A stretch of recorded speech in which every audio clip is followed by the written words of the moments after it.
have been for months now, talking about the mystery and I thought we were going to wrap it up a few weeks ago, but then it seemed like there was at least one more issue here that I would like to discuss related to this final mystery. And that is that we have been looking at this unfinished business concerning the change that will occur.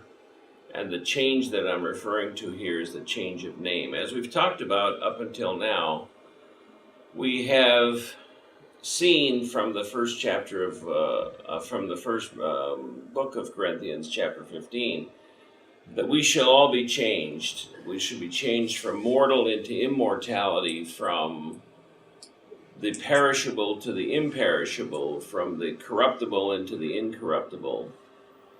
But one final change is also mentioned, and that's picked up in Revelation 2, verse 17. He who has an ear, let him hear what the Spirit says to the churches. To him who overcomes, to him I will give some of the hidden manna.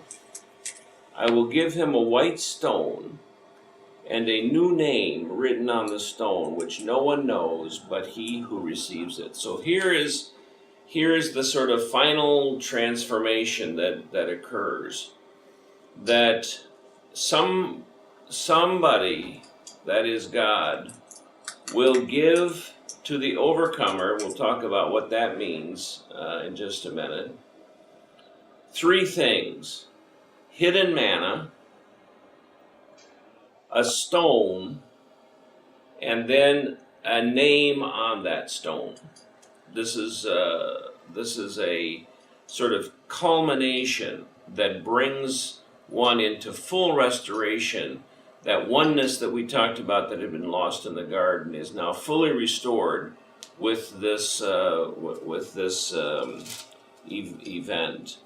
We learn that in the final transformation, these three things happen: the hidden manna, whatever that means, and I will give a white stone with a new name written upon it that no one knows except him who receives it. So this is again, an interesting passage. What does this mean? And it's pretty clear. I mean, I shouldn't say it's clear. It's pretty cloudy what this actually means. A lot of Bible commentators, a lot of scholars, a lot of people who study the Greek look at this and try to make sense. I'm going to give you some of my thoughts, but I want your thoughts as well. Notice that in this whole enterprise of reconciliation, this whole enterprise of bringing us back to God, the whole enterprise of the reversal that was so critical from the fall in the garden to the restoration of the new earth, one thing that doesn't change is the name of God, and we'll talk about that, I think, in the next week or two. I want to focus on somewhat on the name of God. But here we see that although God's name doesn't change, there is something that does change, and what changes is the name of our name. In ancient times, your name had great meaning, and in some cultures, your name was not actually given to you for a period of time after your birth until some characteristics of your personality and of who you were could become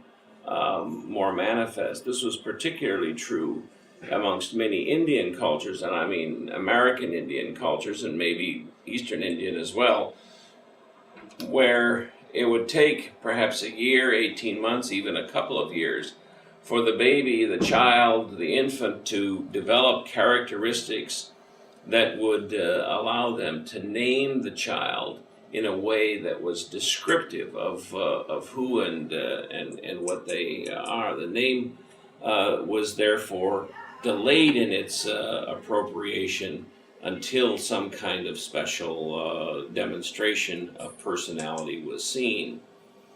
Your name says something quite powerful about who you are. In the West, we tend to pick names based more on sound, based more on popularity, based more perhaps even on what do the abbreviation of the letters say? I mean, you don't want to have letters that say God or something, like, or some other kind of thing, something that even could be a three-letter name that was obscene or something. So many other characteristics go into the decision concerning the naming of an individual, of a baby, including, as I said, sound and popularity and whether we like it. Sometimes we make names associated with sentiments that we have. We name, after our father. We name after our grandfather. We name after a particularly favorite uncle. My dreadful middle name is the same as my father's middle name. And it's a perpetuation of some kind of child abuse, to have a name like Willard as a middle name. Fortunately, no one ever called me Willard. My father was called Willard for years and years, up until he joined the Army. He was always known as a schoolboy by his middle name. But others, name from some character that they admire or some person that they admire, and so forth. We also sometimes stay away from names that we don't like. I like the name Matt, but Matt was my old boyfriend, and there's no possible way that I could name my child after my old boyfriend. That wouldn't make any sense. Or just silly things like this. Somebody who was a mass murderer ended up having the name of Jonas or something, so I'm not going to call my kid Jonas. So there are a lot of factors which go in to the naming of names. We do associate names with events and with people of the past, and I would say that of all the powerful things that you can do to an individual, changing their name is one of the most powerful things. I think about it quite a bit about my own grandchildren. I have two grandchildren who were adopted, and they each underwent a change in their name. Now, they were adopted at a very young age, and so probably in some sense they didn't have an attachment as much to their name. But in the family, their original name has sort of been perpetrated or at least perpetuated in terms of its use. And for example, Lily, who most of you know, who had the name Nanyang, has Nanyang as her middle name. And she's often referred to, particularly by her uncle Jason, as Nanyang and so forth. And so you see this, the idea of changing a name is a powerful thing. I was reading something yesterday that in Iraq and Syria, many people are changing their names now because names are associated with ethnic group, they're associated with religious affiliation, and just the basis of your name is enough now in some of these hostile territories to be a reason to kill someone. And so undergoing a name change that gives, again, some kind of new identity is an important part. Some wives change their names when they become married. This is a very ancient tradition, and was associated with the concept that when you changed your name, you became the possession of the person whose name you took. Now, some wives elect not to change their name, kind of in a sometimes spirit of I don't want to be a possession, or I don't intend to be a possession. Donna, who's not here today, her name she has is the name of her family. She had not taken David's name, but that often is looked upon not necessarily negatively, but as a sort of a kind of an evidence of defiance almost. I'm not going to take that name. I'm going to keep my own name and preserve that. There are names too that go in cycles. Some names are popular at a certain time. Other names are not popular. And it was interesting as I was looking up this whole subject of naming, and particularly names as they're used in the scriptures. It talks. There was a number of places that talked about names which are headed for extinction. And in one of the lists, I found that Donald was a name headed for extinction. That was kind of alarming. I hope it wasn't that all the Donalds were heading for extinction, but maybe just the the new name. But here were several mentioned, and this was from actually England. Fewer than 5 people last year were named these names, and when it reaches the level of fewer than 5 people having this name, then the name is at risk for becoming an extinct name. Some of the names, indeed, I think probably should become extinct if you read them. Alpha is a name, a girl's name in danger of becoming extinct. Barbara, not with B-A-R-A, but with the Barbara, B-R-A, which is like Barbara Streisand. This name is no longer used. Claudine, Nadine, Sheba, Sandra with a S-O-N-D-R-A, not Sandra, my wife's name.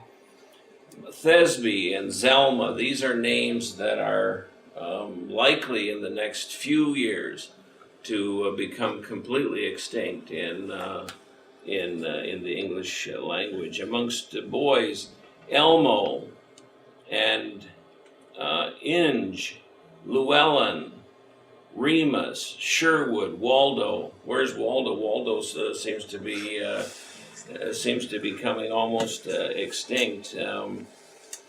Excuse me. It is interesting that some people's names will become extinct and are in the process of becoming extinct. Throughout scriptures, we see the story of God changing the names of individuals. More than 40 names, at least 40 names that I was looking through are changed in the scriptures as a result of the change by God of some kind of mission, change of goal, change of personality, change from a person against God to a person in God's favor. It's, as I said, often associated with this kind of character change that is so much a part of the transforming kind of power of God in the scriptures. Abram has his name changed to Abraham. It doesn't sound like a great difference, but the meaning is quite significantly different. His wife Sarai, her name is changed to Sarah. Jacob, as you know, wrestles all night with the angel, and in the morning his name is changed to Israel. A very significant change of name. Daniel is taken into captivity from Jerusalem into Babylon, and in Babylon his name is changed by the powers that be. His name Daniel becomes Belteshazzar, and his 3 friends Shadrach, Meshach, and Abednego have their names changed as well to Hananiah, Mishael, and Azariah.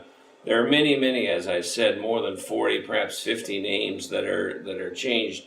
Some of the other big ones are that the Apostle Paul has his name changed to Paul from Saul. And one of the interesting ones, the disciple of Jesus, Simon or Simeon, which has the meaning of a blunt nose. Apparently he must have had a fairly flat nose, and this was his name. He's changed his name by Jesus to Peter, which is a rock, and it's on this rock he says that his church is built. Your name is how you are identified. It is your distinctive sort of characteristic that's kind of personal to you. It says something about where you were from often. It says something about your religion. It says something about your family. It says something about your occupation. I am a weaver.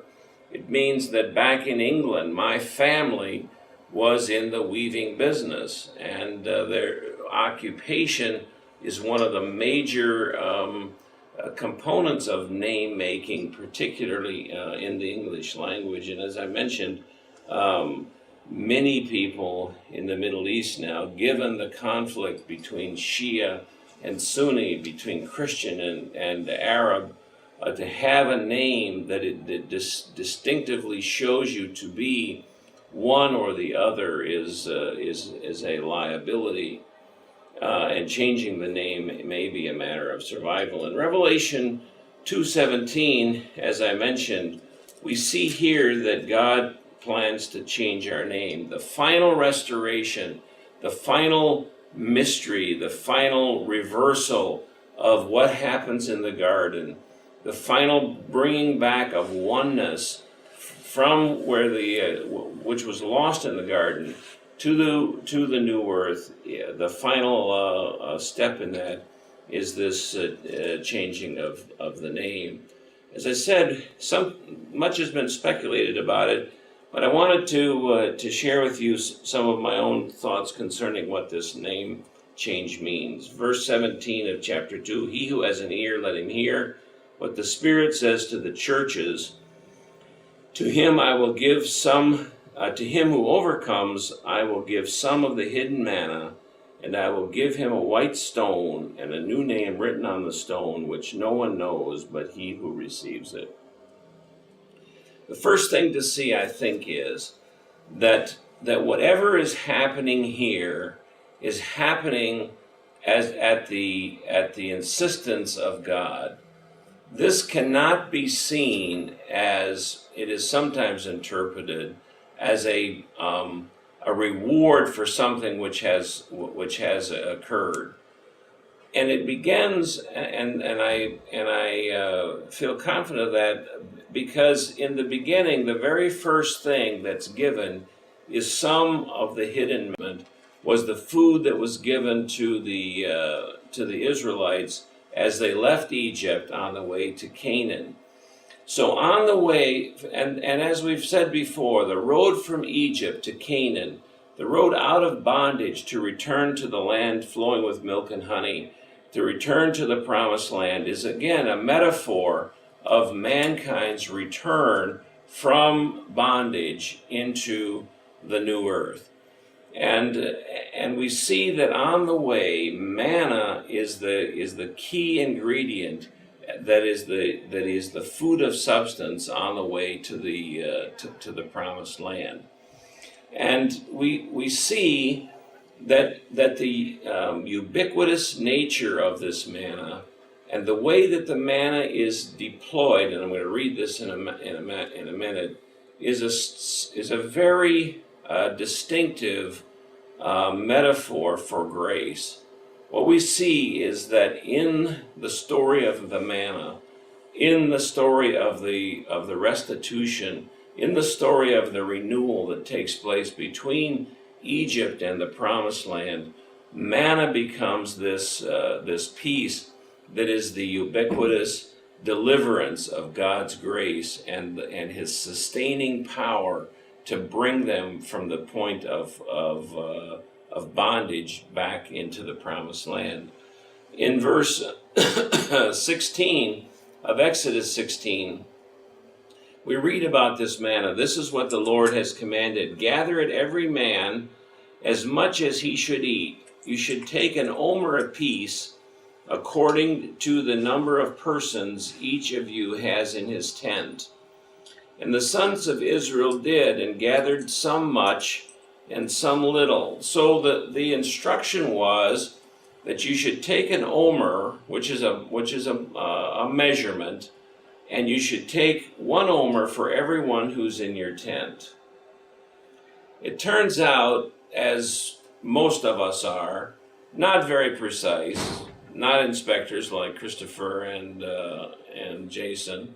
Most of us just were sort of scooping it up and not paying real clear attention to how much they were getting. And the sons of Israel did so. Some gathered much and some little. But when it was measured with an omer, he who had gathered much had no excess, and he who had gathered little had no lack. Every man gathered as much as he should eat. And Moses said to them, let no man leave any of it until morning. But they did not listen to Moses, and left part of it until morning, and it bred worms and became foul, and Moses was angry with them. And they gathered it morning by morning, every man as much as he should eat. But when the sun grew hot, it would melt. So notice here that this manna is a metaphor for grace. As much as you need, it was there. Whether that was a lot or whether it was a little. Whether you collected a lot and you needed a little, whether you collected a little and you needed a lot, whatever it was, at the end of the day, what you needed is what you got. And this, as I said, is a powerful metaphor for grace.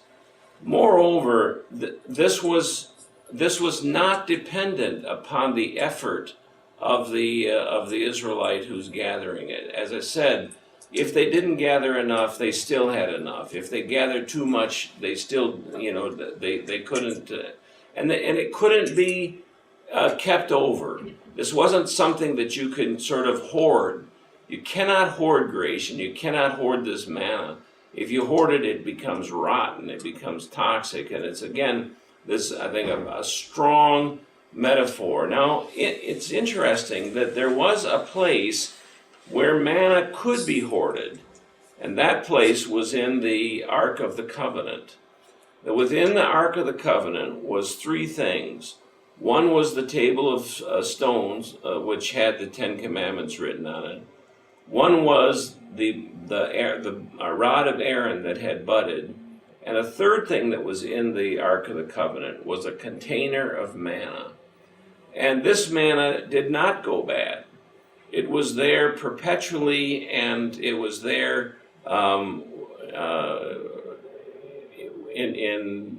without going bad. It was not subject to the deterioration that was subject that the other manna was subject to.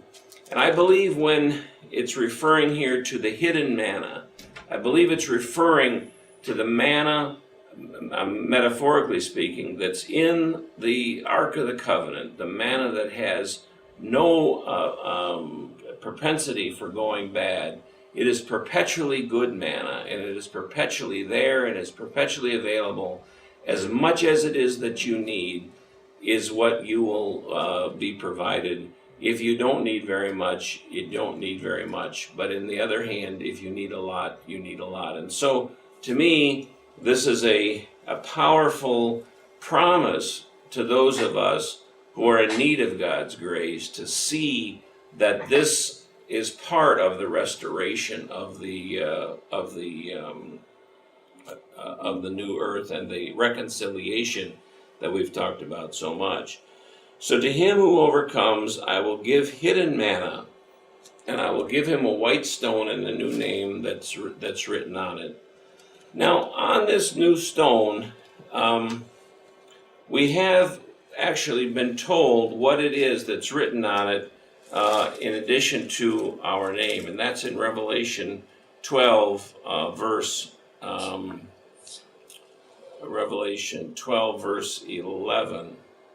Oh, I'm sorry. This is first of all a word about overcoming, because the word overcoming has the sense of striving hard to do something that then becomes meritorious. That's the kind of impression that the word overcoming leaves.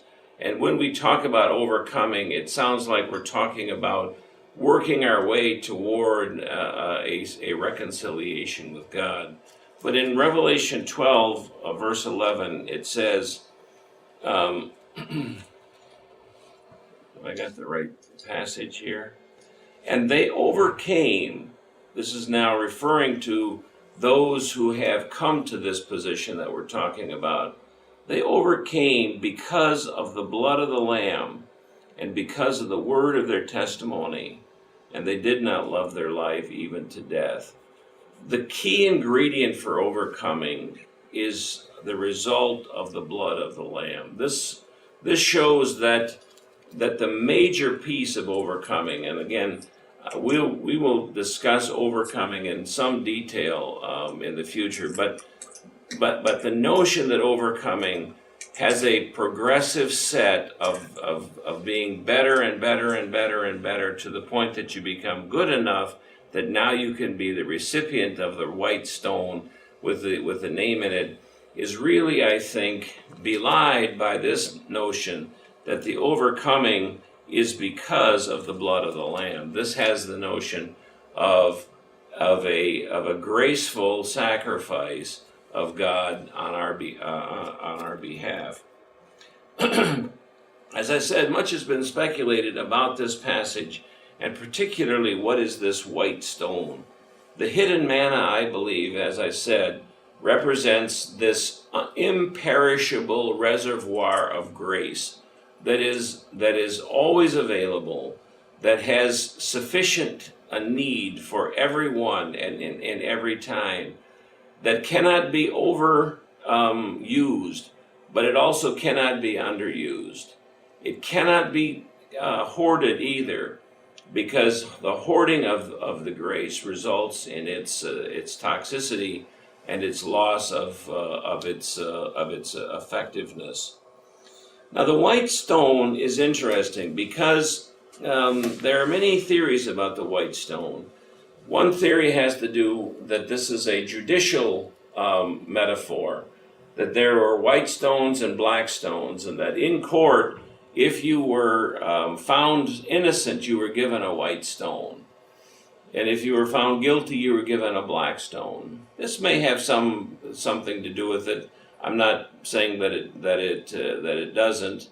The other concept was that in the sports economy of the time, the white stone was given as a result of coming in first from a race, coming in first in some kind of a sporting event. It was as, perhaps like a gold medal or something like this. And again, both of these are rich concepts, but both of them are strongly rooted in the notion of my performance and my innocence, as opposed to what appears to me to be the graciousness of God. And the graciousness of God, as I said, in the context of the fact that the first thing to be given is the hidden manna, the manna which is imperishable, grace which is of an infinite supply, but not a supply that will go bad. And so, excuse me, the final point concerning the stone has to do with what actually is written on the stone. It says its name, but in Revelation 3, verse 12, there's some more description as to what is written on the stone. Verse 12 of Revelation 3, "He who overcomes, I will make him a pillar in the temple of my God, and he will not go out from it any more, and I will write upon him the name of my God and the name of the city of my God, the New Jerusalem, which comes down out of heaven from my God, and my new name." So on the stone appears to have a new name. In addition to the new name, there is an address, and that address is the New Jerusalem. And that address is the name of the city of my God. It means that, in my mind at least, that as a result of the graciousness of God, to him who overcomes, that is, to him who accepts or who understands, who puts into personal action the notion that the blood of Jesus helps them and brings them this kind of gracious restoration, that they are given kind of a new nameplate.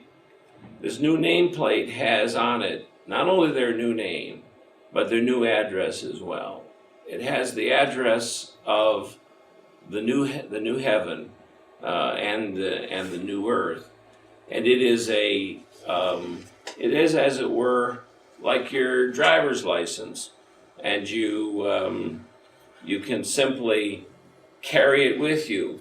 If anyone asks you who you are, what is your name, where are you from, this is like a passport. It's something that's got a stripe in it that you can swipe, and it gives you some identity. This is given as a gift to you. It's given as an identity card, as a passport, by grace, as along with your new name, and along with your new name, your new address, the New Jerusalem, the city of God. So I want your thoughts this morning about this this sort of final aspect of the restoration of the mystery, or this last mystery that we're talking about. That in the end we have a new name. What is the purpose? Why is it that we need a new name? What is the value of the new name? And maybe, as I said, since there is not necessarily unanimous opinion concerning the stone and the hidden manna, do you have other thoughts about what this means? I've shared with you my thoughts. What are your thoughts about God's restoration, His gracious giving to you of a new name, of a new address, of a new beginning, of a new birth that will allow you to have the kind of oneness restored that had been lost in the garden? By the way, I looked up all your names. So while you're thinking about what to say, David means beloved or friend. He looks like a beloved friend, doesn't he? Donald means proud leader, great chief, world mighty. That's a little much. Jason means healer. One thing Jason's not is a healer, but he's not a physical healer. He's probably a mental healer. Christopher means he who bears Christ. Kieran means a ray of light. Is that what it means? You knew that, right? Michael means like God. Charles means a man who is very manly. I think it has much to do with testosterone level, Charles. I'm not 100% sure. Alice means truth or noble. Ada means noble or happy. I think that's a good name for Ada. Donna means a lady. It's a respectful title. We should address her as Lady Donna when we see her. Pat has to do also with the word noble and so forth. I noticed that none of these names sound like jailbird or thief, or although Jacob, his name meant the supplanter. It was sort of the deceiver. As I said, we don't pick names. No one is named Dolt. That this person, Donald Dolt or something like that. Anyway, we're talking about names. We're talking about the final restoration. We're talking about the last mystery where the corruptible and the incorruptible are exchanged, and we have immortality, we have imperishability, and we have this assignment of a new name. Your thoughts this morning on, and I've really talked way too long today, I'm sorry, about the name and what this means for those who are in the process of seeing this restoration.